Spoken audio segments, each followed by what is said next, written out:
Carnet de campagne, Philippe Bertrand. Merci à Alain qui nous a envoyé une longue lettre pour nous détailler le travail réalisé par la mémoire de la mine de Montbelleux, association des 3M, présidée par Jean Hérisset. Jean, bonjour. Bonjour. Alors je dis le travail parce que c'était une longue préparation avant la naissance de l'association en janvier 2011. Tout à fait. On a commencé à travailler 2 ans plus tôt sur la sauvegarde d'un patrimoine très rare en Bretagne. C'est un chevalement et toute une mine de wolfram. Alors, c'était une mine de tungstène. Voilà, wolfram tungstène, c'est le nom plus courant. Pardon. Qui permet de durcir les matériaux, le métal, et de faire, par exemple, en cas d'armement, des armes plus pertinentes. Ouais. Alors, c'était une mine importante qui a perduré jusqu'au début des années 80. Elle a fermé en 1983. Il y avait encore une poche de salariés. Il y avait 58 salariés, je crois, dans l'usine. Mais alors, c'est que l'administration avait décidé de raser l'ensemble des vestiges chevalets et bâtiments compris. Alors, un propriétaire qui exploite une mine se doit de rendre à l'arrêt, à la cessation d'activité, le terrain en l'état où il l'a trouvé. Tout nickel, tout propre. Et en réalité, eh bien, cette mine qui a 100 ans d'existence a laissé pas mal de traces. Et le maire de la commune de Luitré, Michel Balluet, était très intéressé pour garder en mémoire toute une activité qui avait été un petit peu originale en Bretagne, parce que même si on a eu beaucoup de mines, c'est pas très connu, et c'est le dernier chevalement de 27 mètres de haut qui persiste en Bretagne. Donc l'administration a demandé aux propriétaires de tout raser et de clore le site.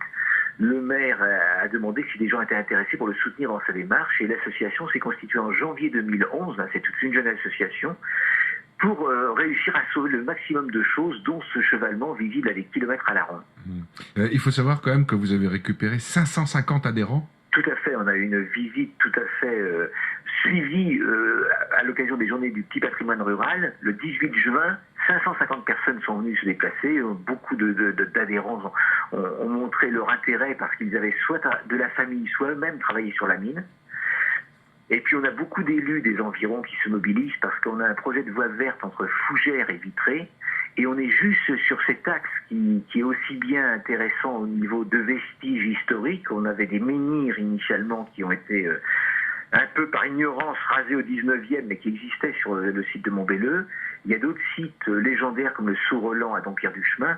Et on voudrait que tout cet ensemble soit un lieu de randonnée pour à vélo, à pied, à cheval, à tout moyen. Eh bien, on vient de s'informer.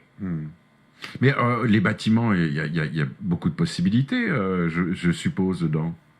Alors, au pied du chevalement, il y a le treuil qui actionnait toute la descente des mineurs et tout le moyen d'extraire le minerai après. Il y a la forge, il y a l'endroit où il se changeait, le vestiaire.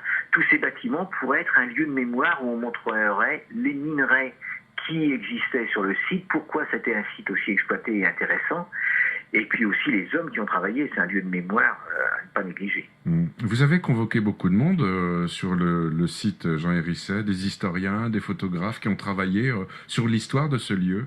Alors, il y a Jean-Marie Baudin qui avait déjà depuis une dizaine d'années beaucoup travaillé sur le lieu et fait plus de 800 photocopies de documents anciens pour raconter comment il était né au niveau de l'exploitation minière. Mais on a aussi le sous-préfet qui s'est déplacé devant l'émoi que suscitait cette destruction et qui a été séduit par le site qui est un des plus hauts d'Ille-et-Vilaine avec un panorama exceptionnel. On a des élus de Fougères Communauté, ils sont venus à 50 pour voir qu'effectivement ça pouvait être un projet culturel tout à fait intéressant pour le pays de Fougères. Et on ne désespère pas, avec cette mobilisation, faire un petit peu bouger la décision initiale.